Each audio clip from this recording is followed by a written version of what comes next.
Welcome to the Vergecast, the flagship podcast of corporate infighting. I'm your friend David Pierce, and in lieu of our normal Wednesday episode this week, I want to play you an episode of Land of the Giants. It's another podcast on the Vox Media Podcast Network. It's one of our favorite shows, and if you like the Vergecast, I'm pretty confident you will love Land of the Giants. We've done series on Facebook, we've done series on dating apps, we've done series on Netflix, and the current one is all about Tesla.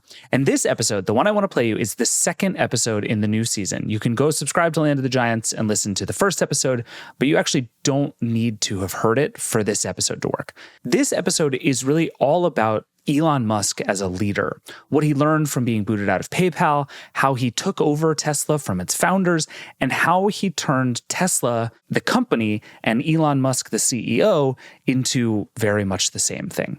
The big open question in this episode is so fascinating to me. Basically, is Elon Musk a megalomaniac above all else who would do anything to be more famous and more powerful? Or did he believe in the mission of Tesla and want to save the planet above all else and do what was required to get there? It's hard to know for sure. I'm not sure we'll ever know for sure, but I really think it matters given how much this guy is at the center of business and culture right now. There's also this underlying story here about what you might call the Elon Musk cinematic universe and how the stories of PayPal and SpaceX and Tesla and Twitter all actually inform one another. You could make a really compelling case that Tesla wouldn't have become Tesla if Twitter didn't exist, for instance, and that if Musk had never run Tesla, he might never have bought Twitter. It's fascinating. Anyway, this episode is great. The series has been great. There are a bunch of Verge voices here. You're going to hear Liz Lopatto and Andy Hawkins. Even my co-host Nilay Patel has been in the series. It's great. I can't recommend it highly enough. I really think you'll love this episode and this whole series of Land of the Giants. You can subscribe to Land of the Giants anywhere you get podcasts. Wherever you're listening to this, I suspect you will also be able to find Land of the Giants. Anyway, thank you as always for listening to the Vergecast. We'll be back on Friday with our regular news show and back next week with some fun new stuff. In the meantime, here's Land of the Giants. The year 2000 was a crazy good year for Elon Musk. He was the CEO of an exciting new startup, a company that promised to disrupt a fundamental part of daily life, how you pay for things. With PayPal, you can pay for anything, anytime, anywhere. A brand new company that was the result of a merger between Musk's online bank and a payments company co-founded by a guy named Peter Thiel. Musk and Thiel looked like a dream team on paper. Two Silicon Valley rising stars with one vision: blow up the banking world. Musk even felt confident enough as CEO to take a quick break. I'd gotten married earlier that year and not had any vacation or honeymoon or anything. Turns out he was a little too confident, because Musk's honeymoon period at PayPal was already over. I think it's not a good idea to leave the office when there are like a lot of major things underway which are causing people a great deal of stress. Elon went on his honeymoon and they did a coup and forced him out. Liz Lopatto has covered Musk for years at The Verge. Musk may have been the CEO of PayPal, but Thiel had installed guys from his former company in most of the other C-suite slots. The moment Musk was out of sight, they persuaded PayPal's board to oust him and replace him with none other than Peter Thiel. There was just a lot of worry, and that caused the management team to decide that I wasn't the right guy to run the company. Another way to look at this coup is that Musk was never really in control of PayPal, even with that CEO title. Thiel was the one who held all the cards. Lesson learned. Elon Musk is very much about Elon Musk. And there's like a real need for control that shows up in his companies where he needs to be in charge all of the time, having learned from PayPal that if he didn't create that situation, he could potentially be fired. But after PayPal, Musk had no company to control. Licking his wounds, he started looking around for something different. On a personal level, at this point, I would say I'm a little tired of the internet. The next company that I do, one of the things that I think would be important is that it has some long-term beneficial effect. A few years later, a couple of guys who were also excited about changing the world came to him with an idea. And it was just what he was looking for. A fast, sporty, electric car. Musk went all in.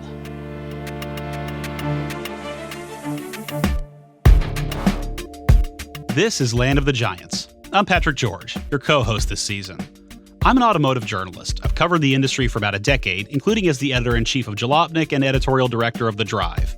And the whole time I've been covering cars, I can tell you that nothing has quite defined the modern car industry like the rise of Tesla. But not many people remember it wasn't Musk's idea to start with. Today, the story of how Elon Musk made Tesla his own, and the perils of shaping a company in one's own image.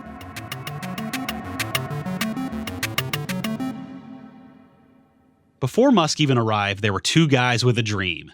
In 2000, Martin Eberhard had just sold his first startup, developing an early e-reader technology.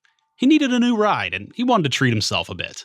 I was considering getting myself a new car and something fun and sporty. He loved to drive fast cars, but a Porsche 911, a Ferrari? Problem was, those cars were terrible on gas. To me, by 2001, climate change looked real. It looked like it was a real deal. So he looked around for something a little less like a carbon bomb, but the options at the time were kind of sad.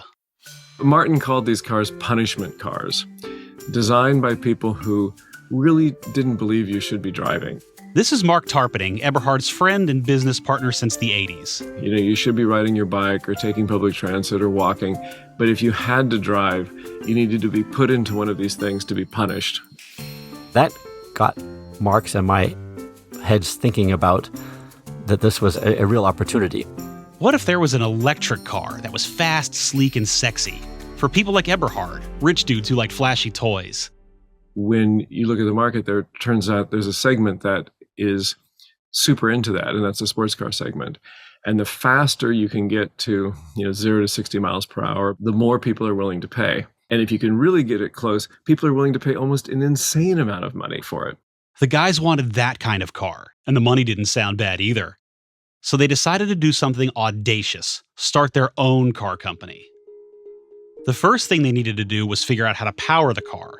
At the time, lithium-ion batteries were mostly used for small things like e-readers and laptops. But the guys knew these batteries could do a lot more, like power a car for a much greater distance on a single charge than anyone had ever seen before. But just to make sure, they mocked up a sample battery and tested it out in a car. And it worked. But these were tech guys. They didn't know where to begin with building the rest of the car. So they partnered with a small British automaker named Lotus. A Lotus body would house all the cool EV tech these guys could come up with. The last thing they needed was a name. I had been out on a date with a woman who became my wife, and I'd been in the back of my head thinking about this company and thinking about names, and the idea of Tesla came to me, and I proposed that to her, and she loved it. Okay, so they actually needed one more thing. Money. There were so many reasons not to invest in Tesla that we didn't exactly have investors coming out of the woodwork wanting to invest in us. For months, the pair were in and out of dozens of venture capital firms. It was a pretty radical idea, a new car company. Wall Street and VCs loathed the car industry. Cars were expensive, capital-intensive products that required complicated supply chains and enormous amounts of manual labor. Newcomers never succeeded. And remember, nobody was taking EVs seriously back then. But there was one person with a lot of extra cash who was not easily daunted. We got an intro to Elon. Musk was into risk. I mean, his other company was trying to colonize Mars. My initial impression of him was he was quite smart and quite enthusiastic. He immediately got it. He was like, oh, I see you did all the math. I love that. I'm in. And I mean, you wouldn't guess it by the things he said today, but at the time it seemed really clear that he understood that climate change was a real problem. When Musk made his first investment in Eberhard and Tarpeting's company, he was almost 4 years out from the sting of being ousted from PayPal, and on his way to establishing a reputation as a kind of tech maverick.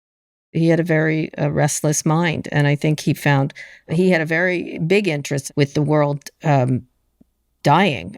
This is tech journalist Kara Swisher, who's been following Elon Musk since the 90s. That's why he was interested in space travel, to get off this planet. He always thought there should be a multiplanetary species. He was worried about the end times. So that's why he focused on things like Tesla, which he thought was existential to the human race. To Swisher, Musk was nothing like his peers. Everyone around him was building online stores or primitive social networks, and Musk was trying to save the world. He could have made a lot more money a lot easier doing other things, and he didn't. I think he was always motivated by making it the impossible happen. I think he was still motivated by his feeling that the Earth was going to be destroyed, and he was critical to stopping that in some way. Sounds great, but maybe a bit of a red flag too. I think he had sort of a God complex. Only I can do it. Sounds like Trump, right? But as far as Eberhard and Tarpening were concerned, they had just gotten their first check, $6.5 million. As the lead investor, Musk became the chairman of the board and appointed his brother and an old friend as directors. The founders took on executive positions, Eberhard as CEO and Tarpening as CFO and VP of engineering. With the new money coming in, they could finally hire people to build their very first car, the Tesla Roadster. Dave Lyons was one of those early hires. He was an elite engineer, and Tesla wanted him to lead development. I got brought into a back room, and they said, hey, look, we're starting this car company. It's going to be huge. You're either with us or against us. Martin Eberhard is a very fast-talking guy, and he was pretty charismatic, I have to say. And then there was this other quiet guy, Elon, in the corner, who really didn't say anything. Lyons didn't know if electric cars had much of a future, but the room was full of energy and potential. And he knew a little bit about that quiet guy and his ambitions. So he was intrigued. Well, this guy's got a rocket company, and he's saying this was going to take off. So, I mean, that pitch sold pretty well to me. Lyons became employee number 12. But Tesla would need a whole lot more people like him before it could make anything, let alone a brand new kind of electric car. Musk had faced this challenge before, at SpaceX, and he had developed a sort of recruitment philosophy that seemed to work. I remember one day he told us about his kind of, his view of the world where like all these companies are all bound up by all this regulatory mess, and they don't get to do the good ideas. And the young engineers that are working at these aerospace companies, they're, kind of low men on the totem pole with all these older moon launch era managers who kind of tell them what they can't do all the time. And he was saying, like, what I want to do is I'm going to hire all those energetic, smart guys and give them freedom to soar. There were lessons here for Tesla. SpaceX plucked young, bright engineers out of government jobs and gave them the freedom to innovate. Tesla could do something similar, attract the most dynamic talent from the old rigid auto companies with promises of creative empowerment and equity. For the next few years, the whole company was focused on one goal, launching the Roadster, the car that would announce Tesla to the world. That day finally came in July 2006. This is one of the great cars, Tesla Roadster, an electric car that gets 250 miles per charge. And of course, the birthday party for a flashy sports car had a celebrity guest list, including California's governor at the time, Arnold Schwarzenegger. The test of this one, it's hot. White hot. The Roadster was tear your face off quick. Eberhard, as CEO, took the lead on planning the Roadster's public debut.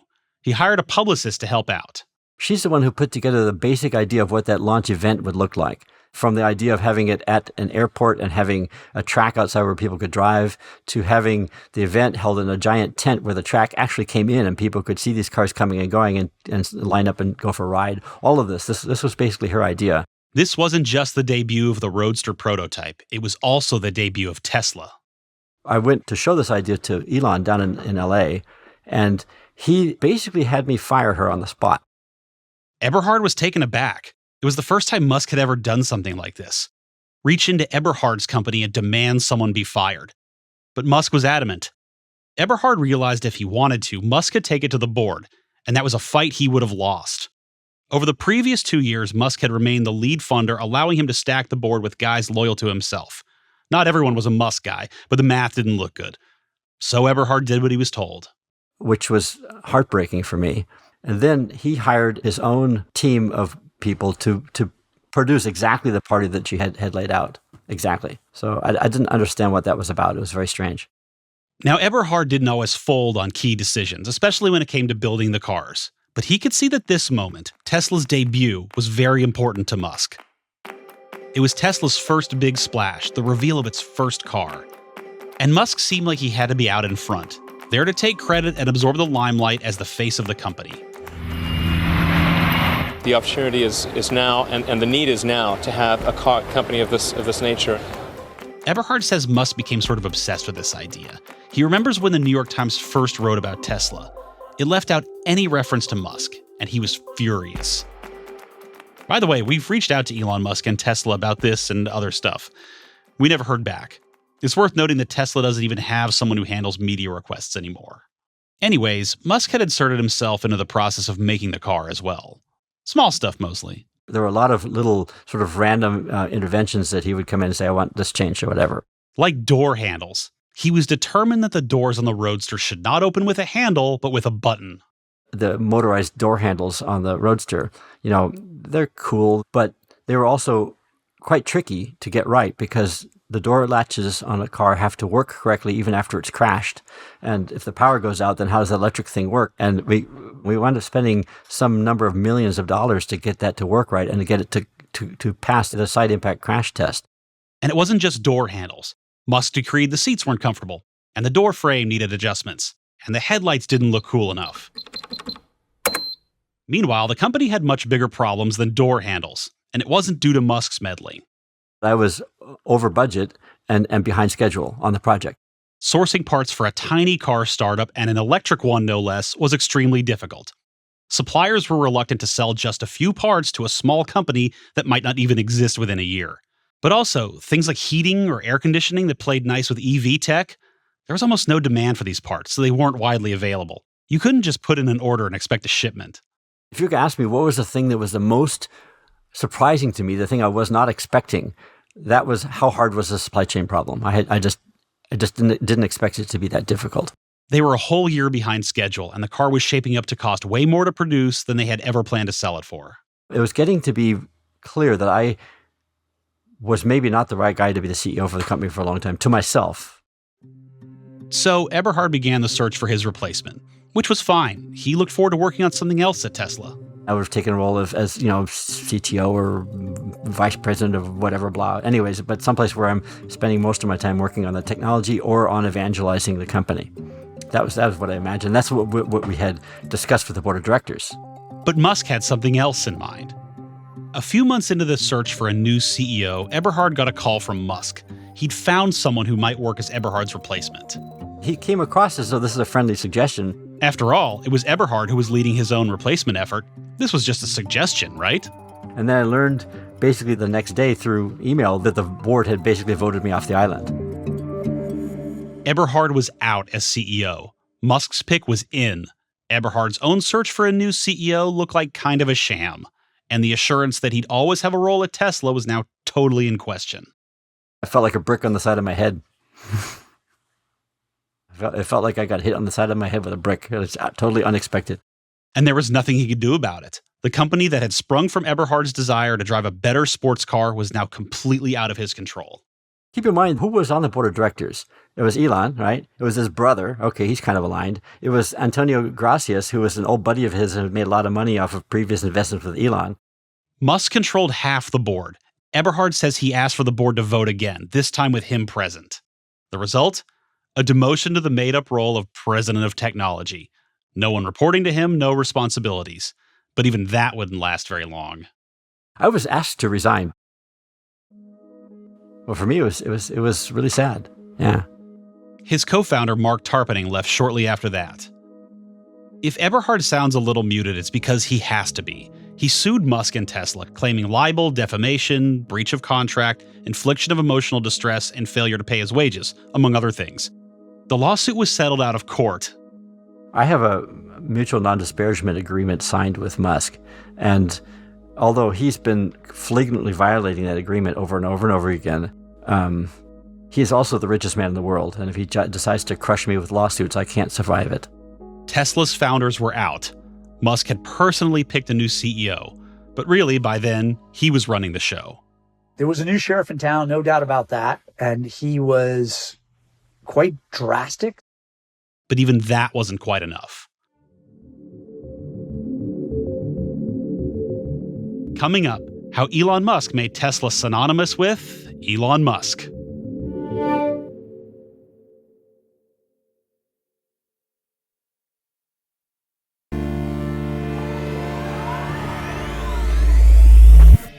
Watch me take off! Tesla started delivering the Roadster in 2008. Late-night legend and famous car guy Jay Leno got to test drive one, and he was an instant fan. You know, the thing that's fascinating me about this car is you've eliminated all the negatives of an electric car. A lot of times, Tesla proved it can make an EV that didn't feel like a punishment car. The The Roadster cost as much as a Porsche 911, but it could keep up with one too, and it didn't use gasoline. The founders were gone, but their dream had become a reality. And Tesla's engineering team was primed to work on the next challenge. And all the engineers, not just some of the engineers, all the engineers wanted to work on the cool new high-volume project. They knew exactly what it would be, a luxury sedan, the Model S. This was the plan going back to Eberhard and Tarpening's original business proposal. The team was ready to go, but their timing could not have been worse. The economy went into absolute freefall. That's Rachel Conrad, who was the only person on Tesla's PR team as the company faced the Great Recession. This was the peak Lehman Brothers liquidity freeze. Both General Motors and Chrysler declared bankruptcy. This was called Carmageddon, right? It was literally the worst downfall in the auto industry for a couple of generations. This is no exaggeration. Analysts at the time fully expected at least one of the big three American automakers to go out of business. At this point, Musk's hand-picked replacement for Eberhard had already bounced. Another followed, but didn't last long either. Ultimately, Musk looked around and decided the crown belonged on his own head. He named himself CEO. In December of 2008, Tesla literally had 1 day of cash runway before they would have to enter the zone of insolvency and they would just flame out. It was a kingdom in trouble. Still, Tesla closed out the year with a holiday party. We could not rent a place. We didn't even have a caterer. We literally set up tables in the Tesla garage in Menlo Park. So there they were, sitting in some folding chairs in front of a hydraulic lift, drinking cheap wine and wondering if the company would last another day. And Elon stands on a table, literally, and says, guys, we just shifted in America from having a Texas oil man who was president to an environmentalist named Barack Obama who has vowed not to just help the auto industry at large, but to specifically accelerate the shift to electrification. If you can't see the opportunity in that, you are not looking. This story about Musk feels like a freeze frame in a movie. The moment before the man is made. Well before Musk becomes the richest person on the planet. Before he even becomes famous. Before he gets a Twitter account with tweets that move markets. In this moment, he's just trying to move people enough to stay in their jobs. For Conrad, who'd been on the job just a few months, it was a moment of clarity. Musk made it seem like anything was possible.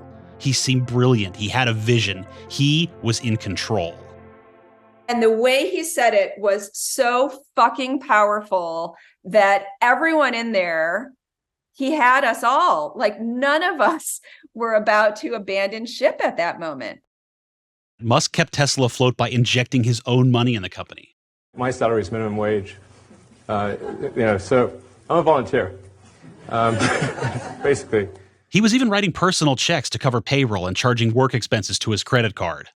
The doors of Sand Hill Road, the epicenter of the global venture capital industry, were bolted shut, okay? Nobody would give Elon a penny. Elon Musk, the most brilliant technologist who ever lived, right? The one who all VCs kiss his ass now, none of them would give him a penny. Around that same time, he found another audience, one that was willing to listen.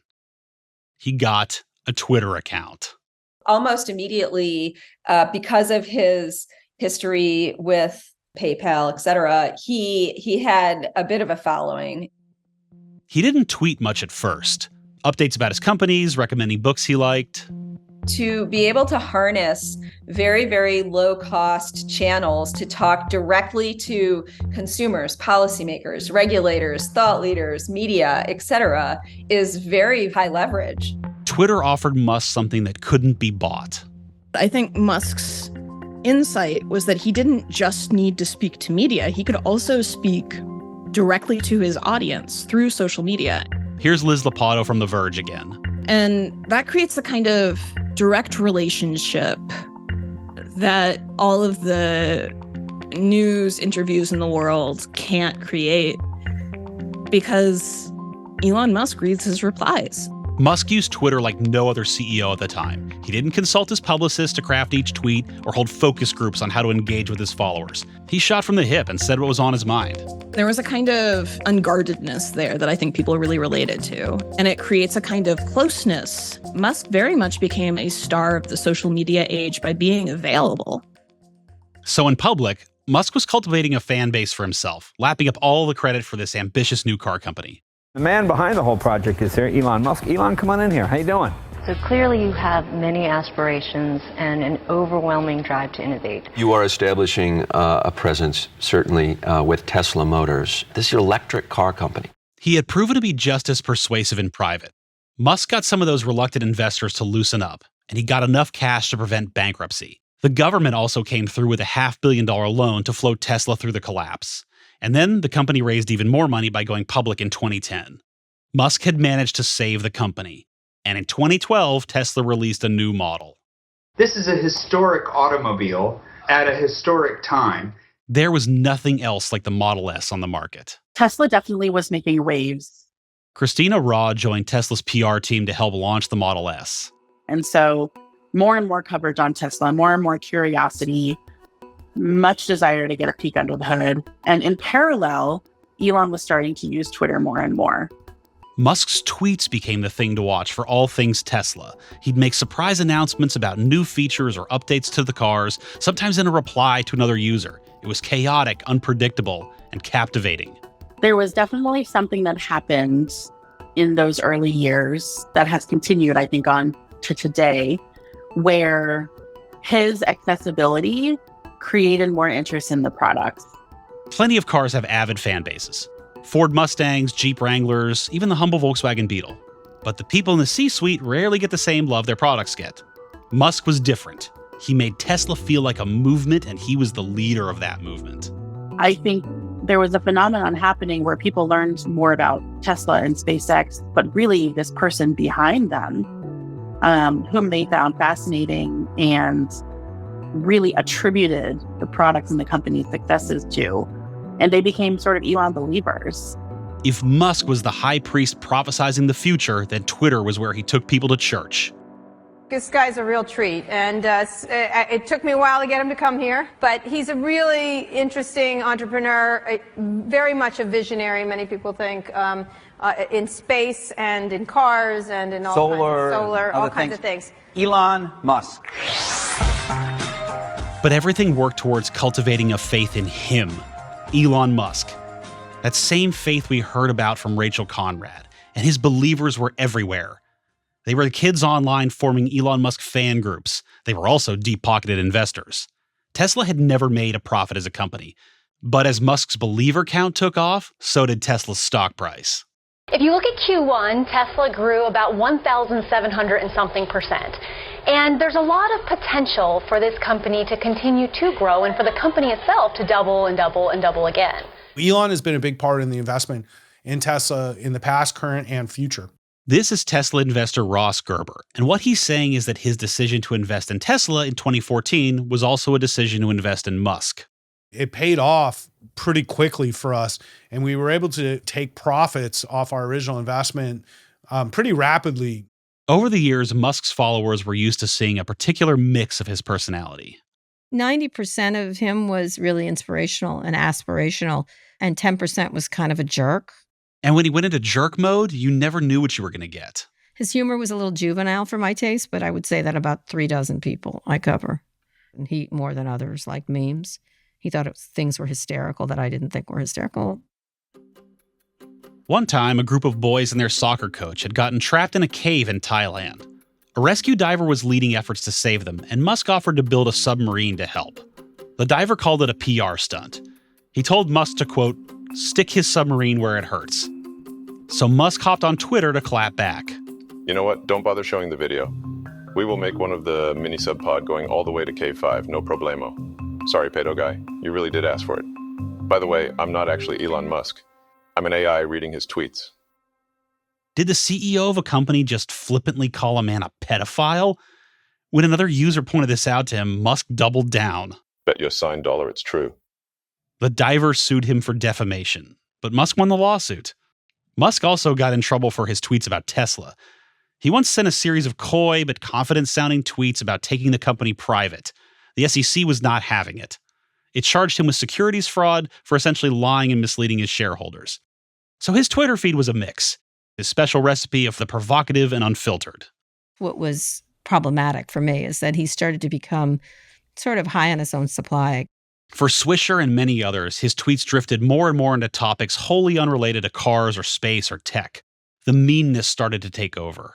He started sharing conspiracy theories, promoting anti-trans tropes, and cozying up to far right-wing personalities. If any other CEO did this stuff, they'd be strapped to a rocket and fired into the sun. But a lot of his fans have been willing to overlook this stuff, because even if he was an asshole, he was still an aspirational asshole. His companies were changing the world. He was literally the richest person in the world. His brand, and by extension Tesla's brand, was still pretty solid.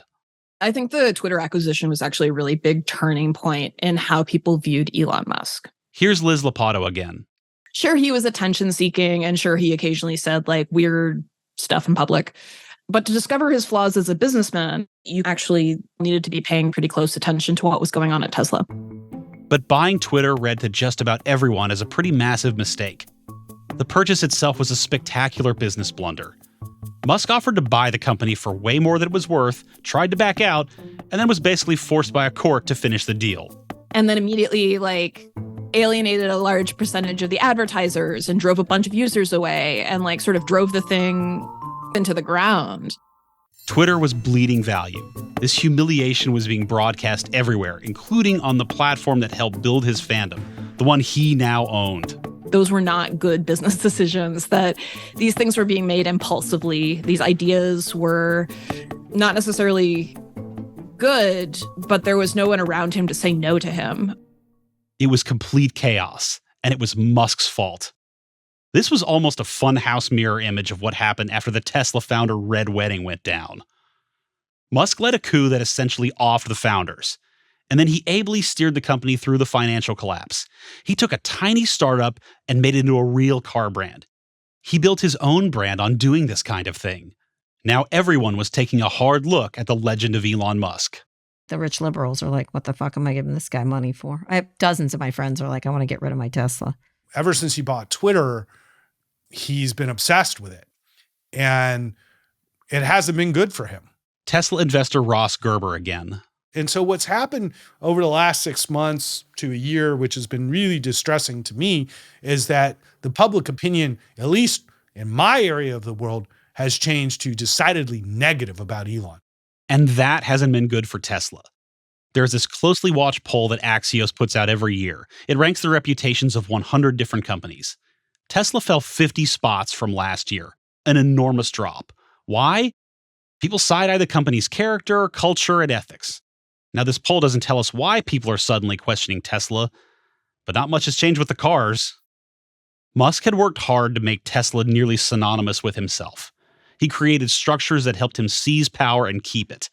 He built the company's brand by harnessing his own on social media. And all that, it worked for Tesla. Until it didn't. The brand has taken a hit. Musk has become a polarizing figure in a way he never was before. The shareholders have gotten restless. This might have been a potential turning point, a moment where he reassessed how his public persona played into the future of Tesla. Do your tweets hurt the company? There's a scene in The Princess Bride. Great movie. Great movie. Where he confronts the person who killed his father, and he says, "Offer me money. Offer me power. I don't care." But the reality is, he might have to care, at least a little bit. Musk did hire someone else to serve as the CEO of Twitter, perhaps a nod to his Tesla shareholders who have begged for a little more of his attention. But will he curb his toxic brand of tweeting? So I've got 127 million followers. It continues to grow very rapidly. That suggests that I'm, reasonably popular. Now, I might not be popular with some people, but for the vast majority of people, my follower count speaks for itself. I think Twitter is actually an incredibly powerful tool for driving demand for Tesla. Maybe, maybe not. But Musk knows about control. He's learned how to hold on to a company, so even if his personal brand is now hurting Tesla's, it's not clear who could stop him.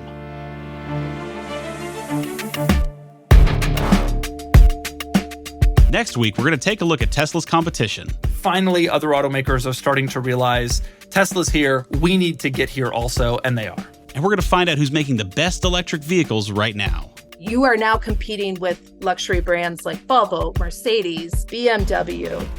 Teslas used to look cool and now they don't. And they've become the Uber car of the city.